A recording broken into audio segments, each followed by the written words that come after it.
प्यारे मोहतरम दोस्तों, हमारे चैनल से जुड़ने के लिए यूट्यूब पर फैज़ान गौसे आज़म सब्सक्राइब से भी बहुत पहले के बुजुर्ग और इमाम गुजरे रद्दुल मोहताज फतावे शामी में फरमाते हैं कि चंद मौकों पर अजान देना मसनून और मुस्तहब है। बच्चे के पैदा होने के बाद कान में अजान देना मसनून है। आंधी और तूफान जब आ जाए तो अजान देना मसनून है। कहते कोई पागल और दीवाना और पागल को जुनून पड़ जाए तो उसके कान में अजान देना मसनून है। फिर फरमाते हैं कि जंग के मौके पर जब दुश्मन हावी हो तो अजान दी जाए कि अजान की बरकत से दुश्मन पसपा होता है और दुश्मन पर मुसलमान गालिब आ जाते हैं। फिर फरमाते हैं कि आग लग जाए तो अजान देना मसनून है। और उसके बाद जो आखिरी जुमला फरमाया वो क्या? कब्र पर मौत के बाद अजान देना, दफन के बाद अजान देना, ये भी मसनून है। तो वाबड़ों को चाहिए कि बरेलियों को छोड़े, पहले अपने शाह अब्दुल अजीज पर फतवा लगाए, हज़रत अल्लामा मोहम्मद इब्ने आबिदीन शामी पर फतवा लगाए, इमाम हकीम तिरमिजी रज़ियल्लाहु ताला जो मौजूद गुजरे कई सौ साल पहले के, उन पे फतवा लगाए। असल में मसला यह है कि वहाबड़े को इल्म रत्ती बराबर होता नहीं है। फ़ज़ाइल अमाल एक किताब पढ़ते हैं और समझते हैं कि उसी को पढ़ के अल्लाह ताला समझ की तौफीक अता करे। एक मसला पूछा जा रहा है, लोग कहते हैं देवबंदी वहाबी के पीछे नमाज पढ़ना जायज़ नहीं है, फिर कहते हैं कि अगर आप हज करने जाते हो तो आपका हज कैसे होता है? ये सवाल आया है। इस पर ये सवाल अक्सर धोखा देने के लिए किया जाता है कि जब सऊदीया जाते हो हज करने तो वहाँ कैसे पढ़ते हैं। तो सुन लीजिए, जो सुन्नी सही अकीदा होता है, सच्चा अकीदा वाला होता है, सच्चा आलिम होता है, जानकार होता है, वो वहाबी इमाम के पीछे नमाज कतन नहीं पढ़ता। और हदीसों में जो आया है इस पर वहाबी एक धोखा देते हैं कि साहब हरम में नमाज नहीं पढ़ी तो हज कैसे होता है तुम्हारा। तो उस वहाबी को चैलेंज है, 1 लाख रुपया नकद दूंगा और उसकी पूरी जिंदगी गुलामी करूंगा कि जो वहाबी अगर माँ का दूध पिया है तो किसी रिवायत, किसी किताब, किसी हदीस, किसी मसले की किताब से भी वो ये साबित करके दिखा दे कि वहाँ के इमाम के पीछे नमाज पढ़ना हज का कौन सा फर्ज है, सुन्नत है, मुस्तहब है, वाजिब है, क्या है? कुछ भी नहीं है। जैसे हिंदुस्तान में 5 वक्त आपको नमाज पढ़नी है, वैसी हज के मौके पे पढ़नी है। और उसके लिए जमात कोई ज़रूरी नहीं। अगर सही अकीदा इमाम हो तो जमात से नमाज पढ़ी जाएंगी, और अगर इमाम सही नहीं हो तो उसके पीछे नमाज नहीं पढ़ी जाएंगी। नमाज पढ़ना ज़रूरी है, इमाम के पीछे पढ़ना ज़रूरी नहीं। और हदीस में आया कि जिसने हरम में नमाज पढ़ी 70 दर्जे दूसरी मस्जिदों से ज़्यादा फजीलत रखता है। तो हरम में नमाज पढ़ने का सवाब है, इमाम के पीछे, वहाबड़े के पीछे पढ़ने का नहीं है। वरना कोई माई का लाल मुझे कोई रिवायत दिखाए, मैं चैलेंज करता हूँ कि जिसमें ये हो कि हुजूर ने कहा जो हरम के इमाम के पीछे नमाज पढ़े उसको 70 दर्जे सवाब। ये नहीं है।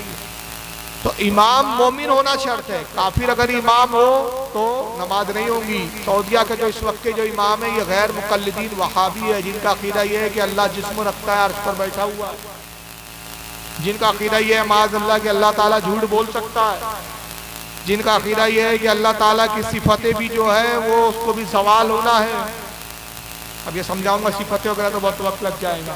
तो ऐसे बहुत सारे कुफरी अकीदे हैं जिनके, उस कुफरी अकीदे की बुनियाद पर हमारे उलमा, हमारे मुहद्दिसीन, हमारे फुक़हा उनको मुसलमान ही नहीं समझते।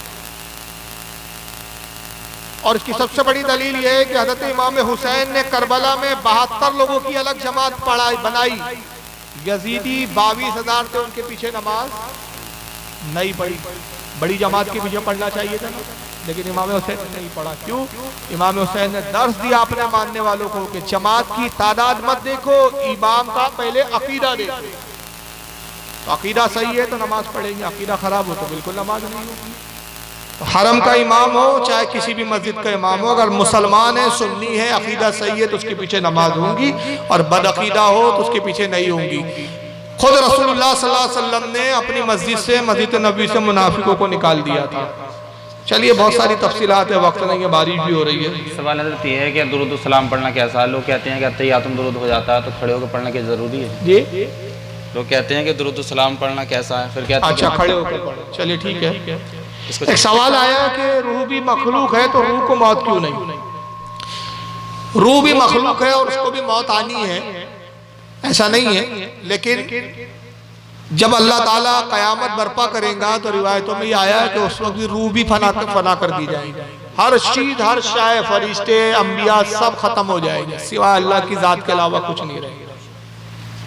लेकिन अभी फिलहाल रूह मरती नहीं है, इसलिए कि हिसाब और किताब जो है रूह और जिस्म दोनों पर है। लेकिन कयामत बर्पा होने के बाद पूरी तफसीलात है इसकी रिवायत की कि रूह को भी मौत आएंगी, सारी चीजें मार खत्म हो जाएंगी और सिर्फ अल्लाह की जात होगी। और अब ताला इरशाद फरमाएगा, कहाँ है वो जाबिर और जब्बार जो अपने आप को बहुत बड़े बादशाह समझते थे, हुकूमत वाले समझते थे, कहाँ है आज उनकी हुकूमत? आका फरमाते कोई हो तो जवाब दे, कोई होगा ही नहीं। फिर अब फरमाएगा, कहाँ है वो घमंड करने वाले जो मेरे मुकाबले में घमंड करते थे? तो इस तरह की बहुत सारी सदाएं लगाएगा, लेकिन कोई होगा ही नहीं जो जवाब दे। आका फरमाते हैं कि उस वक्त ना वक्त होगा, ना जमाना होगा, ना कोई मुद्दत होगी। जब तक चाहेगा अल्लाह ये कैफियत रहेंगी, और फिर एक कुन फरमा के सबको दोबारा जिंदा फरमा देगा। तो रूह लेकिन है क्या, चीज क्या है, ये हमें इसका इल्म नहीं दिया गया। जब काफिरों ने पूछा था, यहूदियों ने रसूलुल्लाह से कि मोहम्मद बताइए रूह क्या है, तो कुरान में सिर्फ ये जवाब दिया गया कि हबीब फरमा दे कि रूह अल्लाह का हुक्म है। अल्लाह हुक्म देता है रूह को, जिसमें मैं दाखिल हो जा, दाखिल हो जाती है। हुक्म देता है निकल आ, निकल आती है।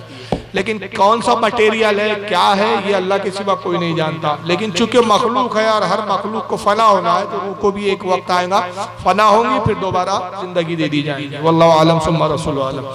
सलात सलाम के बारे में सवाल हुआ था, तो सबसे पहला जवाब तो ये है कि सलाम पढ़ने का हुक्म कुरान में मौजूद है। मशहूर आयत है, इन्नल्लाह व मलाइकतहु युसल्लूना अलन नबी इला आखिरी, कि बेशक अल्लाह और उसके फरिश्ते गैब बताने वाले नबी पर दुरूद व सलाम पढ़ते हैं, ईमान वालों तुम भी पढ़ो।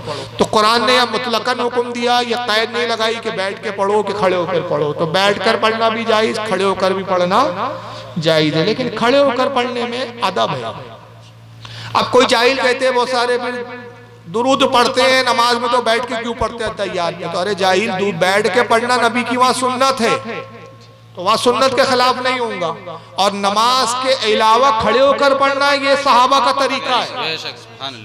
तो दोनों सुन्नत है और दोनों का अपना अपना मौका है। अब ये बात ऐसी हुई कि कोई जाहिल कहे कि भाई हरम में नंगे सर नमाज पढ़ते हैं, वो कपड़े दो पहने हुए होते बगैर सिले, तो यहाँ की मस्जिद में क्यों नहीं पढ़ सकते? तो जाहिल से कहा जाएगा ये वहां के हकाम और यहाँ के हकाम और आम पानी आप कैसे पीते हैं भाई, और कड़े से पी लिए तो क्या है मालूम है? अल्लाह के रसूल की हदीस है कि जिसने कसदन जानबूझकर या भूल कर है, जानबूझकर भी नहीं, माफ करना, भूल कर खड़े होकर पानी पी लिया तो वो कफारा अदा करे। साहबा ने पूछा या रसूलल्लाह इसका कफारा क्या है? फरमाया कफारा है कि जो पानी पिया उसको कै करे, उल्टी करे, क्यों पानी उसके लिए हलाल नहीं। तो बैठकर पानी पीने का हुक्म है, आपने भूल कर खड़े से पी लिया तो उसका कफारा है। लेकिन जमजम कैसे पिया जाता है? फिर कोई कहे जब जमजम खड़े होकर पीते हैं तो ये पानी क्यों नहीं? तो कहेंगे उसका है काम अलग है, इसके है काम अलग है। जिंदा के गुस्ल में कितने फर्ज है? तीन फर्ज है। जिंदा इंसान अगर गुस्ल कर रहा है तो तीन फर्ज है। गरारा करना, पूरे दांतों की खींडों तक और पूरे हलक तक पानी उसका तर होना चाहिए, जरा सा भी खुश्क रहा गुस्ल नहीं होगा। नाक में पानी डालना, नाक की हड्डी तक पानी थोड़ा थोड़ा तेज लगे, नाक की हड्डी तक पानी पहुंचना चाहिए, ये फर्ज है। और पूरे जिस्म पे पानी डालना। कितने फर्ज है जिंदे पर? और मुर्दे पे सिर्फ एक फर्ज। अब कोई कहे कि साहब मुर्दे के गुस्ल में तो सिर्फ पानी डालना है, तो जिंदे के लिए क्यों नहीं? कहेंगे भाई मुर्दे का हुक्म अलग है, जिंदे का हुक्म। चलो और बहुत गौरानी मिसाल देता हूं जो अच्छे से अच्छे सड़े से सड़े वहाबी के भी दिमाग में बैठ जाए। कपड़े के ऊपर पाखाना और गू लग जाए तो उस कपड़े पे नमाज होगी कि नहीं होगी? अरे बोलो भाई। हाँ, मान लीजिए किसी के कपड़े पर 25 ग्राम गू लग गया, इतना सा 25 ग्राम, नमाज होगी? हाँ नहीं होगी। कपड़े पे लगाए तो आप कितने नमाज नहीं होंगी, और 1.5 किलो गू पेट में लेके खड़ा है नमाज पढ़ने के लिए, तो फिर नमाज कैसे हो जा रही है? बात समझ में आई? तो हुक्म दोनों का अलग है। जब तक अंदर है हुक्म अलग है, बाहर आ गया हुक्म हो गया। हवा निकल गई, वुजू टूट गया, और वही गैस पूरी पेट में भरी पड़ी हुई है, सिलेंडर भरा पड़ा हुआ, कहता वजू से हूं। भाई आप वजू से, हाँ वजू से, वो कुरान भी छू रहा है, नमाज भी पढ़ रहा है, सिलेंडर पेट पे भरा हुआ है गैस का, मगर एक बारीक चीनी करके निकले। कहते वजू भी टूट गया साहब, कुरान नहीं छू सकता, नमाज नहीं पढ़ सकता। तो आप कहेंगे अरे भाई इतनी सी निकली, उससे ज्यादा तो अभी भी अंदर है। तो कहा जाएगा हुक्म दोनों का